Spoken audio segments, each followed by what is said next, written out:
Bonjour tout le monde, aujourd'hui on aborde le sujet de l'arôme Ginjo.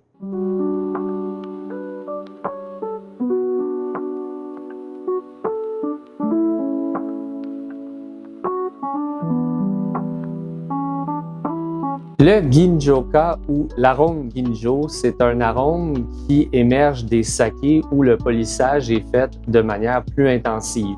Donc les sakés qui ont un taux de polissage de 60, 50, 40%. Et plus on va polir notre grainerie, plus le Ginjoka ou l'arôme Ginjo va se complexifier, s'intensifier et grandir en puissance. Pour les néophytes dans le saké, je vous recommanderais d'essayer de commencer à chercher cet arôme-là quand vous faites vos dégustations à l'aveugle.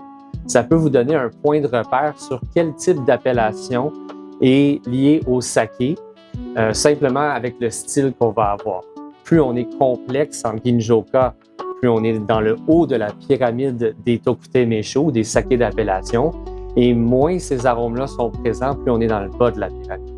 Pour avoir des exemples de qu'est-ce qu'un Ginjoka de qualité ou un Ginjoka traditionnel, ça va être les arômes qui sont liés notamment à la pomme verte, melon, banane, fruits tropicaux, bonbons anglais, lys, rose, ça peut être toutes sortes de fleurs ou de fruits qui rentrent dans ces catégories-là.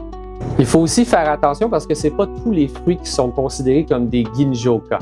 À l'état scientifique, on va parler de caproate d'éthyle, d'acétate d'isoamyle, d'acide acétique aussi, qui vont être à l'origine de ces sensations-là.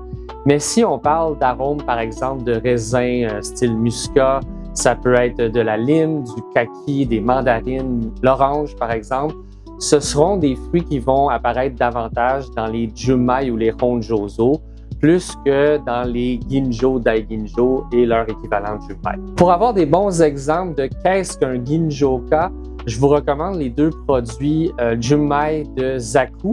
Alors le premier qui va être le Gen no Tomo, disponible à la SAQ, qui va être davantage sur le caproate d'éthyle, donc on va sentir ces sensations pommes vertes, pêche blanche, lisse.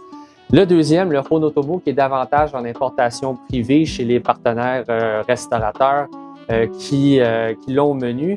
Ce produit-là va être davantage sur le litchi, la banane, la vanille, et ça va vraiment vous donner deux mondes complètement différents de l'univers des ginjo. On est encore dans le junmai, mais cet arôme-là est bien exprimé dans des sakés qui sont encore très abordables.